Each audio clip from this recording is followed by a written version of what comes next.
Vocês estão vivos. Eu fico imaginando o torcedor que estava no estádio, eu não sei nem para onde ir, mas o torcedor de Barcelona e de Inter nesse jogo. Gente, que loucura, que loucura. Faltam palavras para falar dessa partida. Que semifinal histórica, que jogaço, que privilégio de quem pôde assistir essas partidas, de quem é apaixonado por futebol, porque futebol é isso. Assim, que loucura, que incrível a Internazionale está na final pela segunda vez em 3 anos. E eu quero falar muito aqui dessa Inter. É a equipe, obviamente, que eu acompanho muito mais do que o próprio Barcelona, então vai ser muito mais uma visão aqui da Internazionale do que do Barcelona. E obviamente, enfim, um pouco aqui da minha visão do que eu vi dessa loucura que aconteceu no San Siro. Há 2 temporadas, eu estive lá na semifinal com o Milan. E já foi uma... Eu não tinha nem palavras para aquela semifinal, do gigantesco, do quanto que ela foi marcante, do quanto que ela fez o futebol nascer para tanta gente naquele estádio, naquela noite. Nascer e renascer. E isso acontece novamente.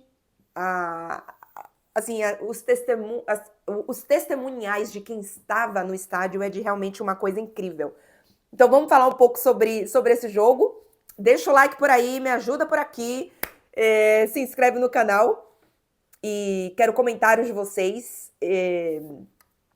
Eu tô muito na dúvida de quem foi melhor no jogo, não vou ficar aqui falando de tática, do que faltou para marcar, nem é tanto meu perfil, mas eu queria falar um pouco sobre essa campanha da Inter, sobre o que é um pouco dessa Inter, do que eu vejo, né, dessa Inter.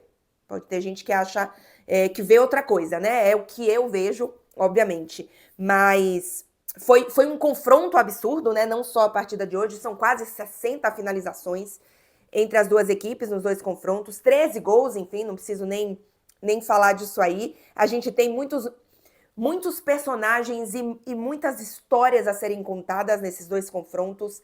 A gente tem a Acerbi fazendo o gol de empate que coloca a Inter na prorrogação, que depois permite que a Inter vença o jogo. Um cara de 37 anos que quando chegou na Inter, e eu lembro muito disso, ele veio da Lazio, ele chegou meio desacreditado. O Inzaghi traz ele, né? Porque o Inzaghi era técnico dele na Lazio e era um cara de confiança dele. E quando ele vem para a Inter com o Inzaghi, ele foi muito criticado. O Inzaghi foi muito criticado por trazer esse cara tão mais velho, que já tinha passado ali, acho que ele tinha, 34 anos, quando ele chega na Inter, num momento em que não se imaginava que ele pudesse crescer, que ele pudesse ser protagonista, e o Inzaghi bancou esse cara. E esse cara de 37 anos foi o responsável por colocar a Inter na prorrogação, e depois, obviamente, dar a oportunidade da Inter vencer o jogo. E do outro lado, a gente tinha o Lamine Yamal, um adolescente de 17 anos que fez uma partida, apesar de não ter marcado o gol, excepcional. Excepcional. Ele não colocou a bola nas redes, mas foi uma partida excepcional. A sensação é que a qualquer momento o Yamal ia fazer um gol. A sensação durante todo o jogo, para mim, foi essa. E é um garoto de 17 anos que pegou essa semifinal e fez... Peraí, sou eu que vou resolver isso aqui, sou eu que vou jogar isso aqui, sou eu que vou entrar para a história. E ele quase fez isso no sentido de levar o Barcelona até a final, apesar, repito, de não ter, nesse jogo, marcado gol. Mas ele é o grande símbolo do que é esse Barcelona e do que fez esse Barcelona. Estamos falando de um Barcelona que para talvez 80% das pessoas que assistem futebol nessa temporada é a melhor equipe da Europa. Eu confesso que sempre coloquei e talvez por até, enfim, por obviamente não cobrir de perto o Barcelona, uma equivalência, um equilíbrio um pouco maior em alguns momentos de outras equipes. O Liverpool foi essa equipe mais no início da temporada, com um pouco mais de regularidade, talvez. Para mim, o PSG bate nessa prateleira do Barcelona em sentidos diferentes, mas em bola, em coletividade, e menos, talvez, em brilhantismo, em genialidade, em fenômeno. O PSG não tem nenhum fenômeno como tem o Barcelona, mas em outras coisas, enfim, para mim, o PSG tá nessa briga aí. Não é uma discussão fechada para mim, não, mas para mim tá na briga, tá? Mas, justamente, não é uma discussão fechada para mim de que o Barcelona era essa equipe. Mas eu entendo absolutamente os 80%, porque esse Barcelona tem, na verdade, né?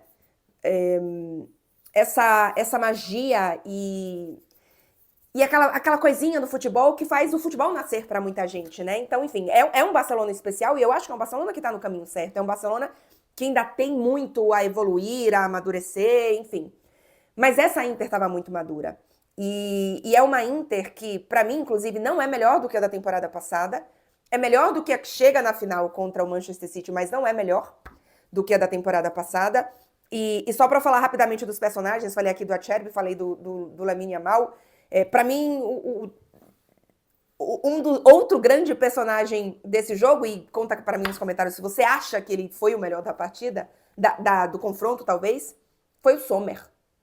O Sommer foi, e eu vi muita gente nas redes sociais, enfim, muita gente falando que o Sommer foi para o Yamal o que o Júlio César foi para o Messi lá em 2010, naquela final em que a Inter que a Inter elimina também o Barcelona, né? E chega na final e é campeã.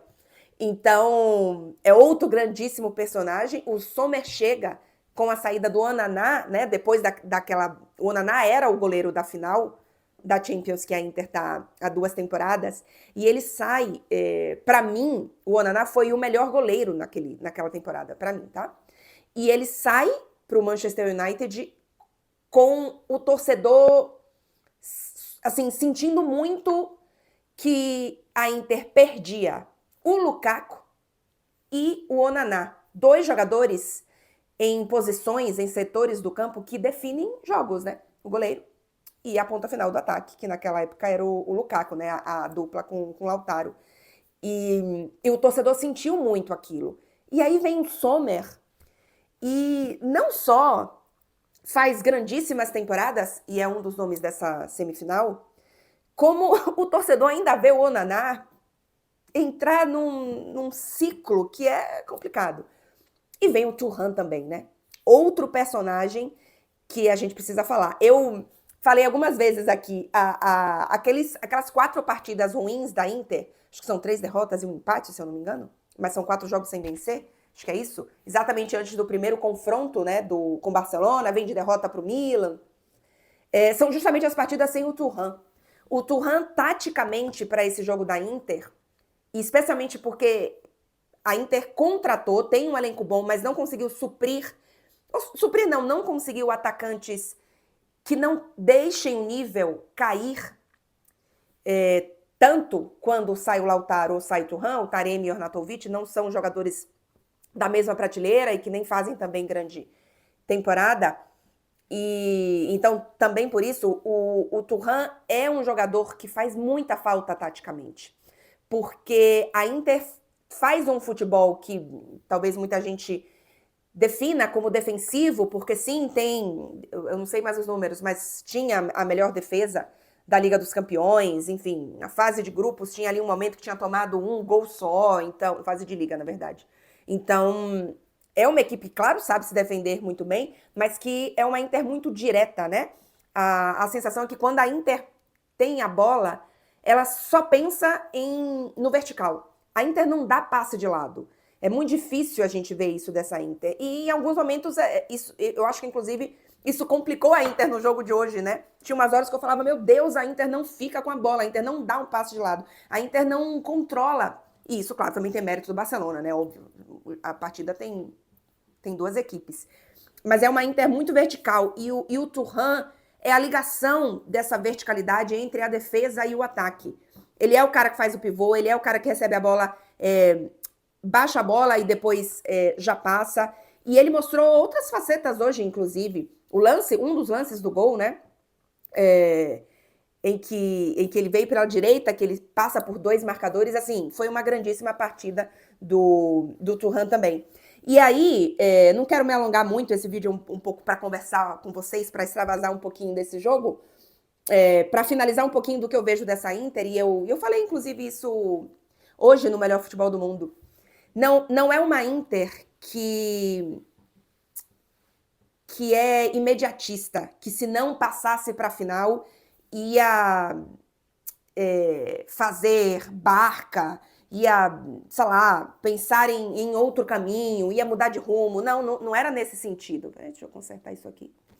Não era nesse sentido, não é isso que a Inter viveria. O Inzaghi, inclusive, já tem conversas para renovação de contrato. O trabalho do Inzaghi é um troço absurdo, essas 2 finais nesses 3 ciclos, né? Mas é uma Inter que tem, que vive o seu auge, que vive uma regularidade muito grande há 3 temporadas. E é muito difícil você manter isso por muito tempo. E 3 temporadas já é muito. Quantas equipes repetem semifinais e finais de Champions atrás de temporada? Isso não acontece com a maioria das equipes. Aconteceu com o Real Madrid, porque o Real Madrid fez isso, mas é a exceção. Nessa semifinal, por exemplo, a gente tem 4 semifinalistas, apenas um estava na semifinal na temporada passada, que é o PSG. O Barcelona não chegava numa semifinal há o quê? 6 anos, é isso? Não chegava numa final desde 2010. Então, assim, não é fácil você ter 3 temporadas no auge em que você chega numa final 2 vezes. Então, nesse sentido, eu acho muito difícil que essa Inter continue batendo semifinal, batendo final. Então, por isso que nesse sentido, talvez seja a última oportunidade de muitos jogadores que estão nesta Inter de estarem não só na final novamente, mas de conseguirem um título. Então, para mim, é nesse sentido que talvez a palavra correta não seja fim de ciclo, né? Mas talvez seja o grande título geracional desta Inter, né? Dessa Inter que passou por muita coisa, assim como o Milan, elas estiveram lá embaixo. A Inter acho que fica 2 anos sem participar. São 2 ou 3 anos sem participar de Liga dos Campeões, é menos do que o Milan. E que volta a competir num cenário de futebol. A Inter não está sobrando dinheiro, não é uma equipe que compete financeiramente com outras equipes como o próprio PSG, como o próprio Manchester City, o próprio Real Madrid, que ainda que tenha contratado muitos jogadores de graça, mas é um super clube que tem dinheiro, e a Inter consegue competir mesmo nas condições de investimento financeiro mesmo, abaixo de outras grandes equipes, de outros gigantes, quando a gente pensa na era atual. Para mim, o futebol italiano prepara muito bem a Inter. Para mim, já falei isso aqui várias vezes, tem vídeo no canal sobre isso, é o melhor campeonato depois da Premier League. Existe um hiato grande, especialmente porque o futebol italiano falta mais... Não é nem estrela de midiática, não, tá? Falta mais craque, né? Se a gente pega os últimos melhores jogadores do mundo, nenhum estava jogando na Itália. Então, falta mais jogadores desse nível, né? Os super jogadores, mas taticamente, em termos de competitividade, de variedade, de dificuldade, para mim o futebol italiano é muito bom e prepara muito bem essa Inter. Mas ainda assim, é uma Inter que está competindo com muitas equipes que têm um perfil financeiro, um perfil de atrair jogadores, como o próprio Barcelona e o Real Madrid, que essa Inter não tem. E essa Inter está lá, no segundo ano, em 3 temporadas. Então é um grandíssimo um grandíssimo trabalho do Inzaghi. Eu lembro que foi o Di Marco, tem uma entrevista que ele deu há alguns meses, que perguntam para ele qual é a primeira palavra que ele pensa quando falam no Inzaghi, e ele diz subestimado, porque o Inzaghi talvez seja realmente subestimado. Eu, inclusive, já fiz aqui várias vezes a meia-culpa de que quando o Inzaghi chega para substituir o Conte, eu questiono o quanto que ele pode fazer essa Inter evoluir. Porque é uma Inter que eu imaginava manter a base do Conte, e aí depois ali de 1 ou 2 anos essa coisa aí se perdendo um pouco. E o Inzaghi melhora a Inter do Conte. Então, e assim, taticamente, de estratégia, é uma Inter muito bem treinada. E uma Inter que mostrou muito coração na partida de hoje, né? Não foi uma Inter melhor do que o Barcelona poderia ter levado também. Quando tava o 3-2 pro Barcelona, quando tava antes do Barcelona virar, né? Quando a Inter faz 2-0, e aí depois quando o Barcelona faz 2, pra mim tinha acabado. Eu tava assistindo o jogo, eu fiz, acabou, o Barcelona vai virar esse jogo. Já foi, o Barcelona vai virar esse jogo. E o Barcelona vira o jogo. E a Inter vai atrás, e vai atrás no coração, porque não era uma Inter que dominava o Barcelona, né? Não era uma Inter que você tinha a sensação de que ia fazer um gol a qualquer momento. Como eu tinha a sensação que o Yamal ia fazer um gol a qualquer momento. Mas essa Inter é assim, né? Não é uma Inter que precisa de 50 chances para fazer um gol. É uma Inter que precisa de muito pouco. A história do cinismo, né? Enfim, então, parabéns para a Inter, que está na final. Eu sei que muita gente vai me perguntar, muita gente já me mandou mensagem. Eu não tô na final não, viu, gente? Muita calma nessa hora. Óbvio que eu fui correspondente na Itália, fiquei 6 anos, cobri... Em loco, eu vivia em Turim, mas cobri muito de perto essa Inter. Fiz a Inter que chegou na final, foram os meus últimos meses ali de Itália. Mas isso é a escala da TNT, tá? É a TNT que faz a escala, é a TNT que escolhe os repórteres. Eu sou correspondente da França, do PSG, então a minha torcida, que de certa forma não me garante, mas é o mais provável que eu esteja na final, é com o PSG. Mas obviamente que eu torço para o futebol italiano e talvez a TNT possa me escalar. Mas, gente, eu não tô na final, tá? Só pra deixar claro aqui pra vocês. Enfim, é isso, gente. Nem era pra esse vídeo ter ficado tão grande, mas aqui um pouquinho das minhas sensações sobre esse jogo. A gente tem a outra semifinal entre PSG e Arsenal nesta quarta-feira, com o PSG saindo na frente. E a gente volta no pós-jogo de PSG e Arsenal, tem vídeo meu direto lá do Parque dos Príncipes. A equipe tá aqui, o André já tá aqui desde domingo, o Fred também, então tem sido uma semana para mim bem especial. E é isso, eu espero que o PSG não me mate do coração, como a Inter e o próprio Barcelona, mas a Inter avançou, fez com seus torcedores. Torço que seja um jogo maravilhoso, mas que o PSG não me mate do coração, porque hoje eu faleci e não passo bem. Mas é isso. Vamos lá, gente. Voltamos quarta-feira, então. Boa quarta-feira de Champions. Que coisa espetacular. Que coisa espetacular. Tchau, gente.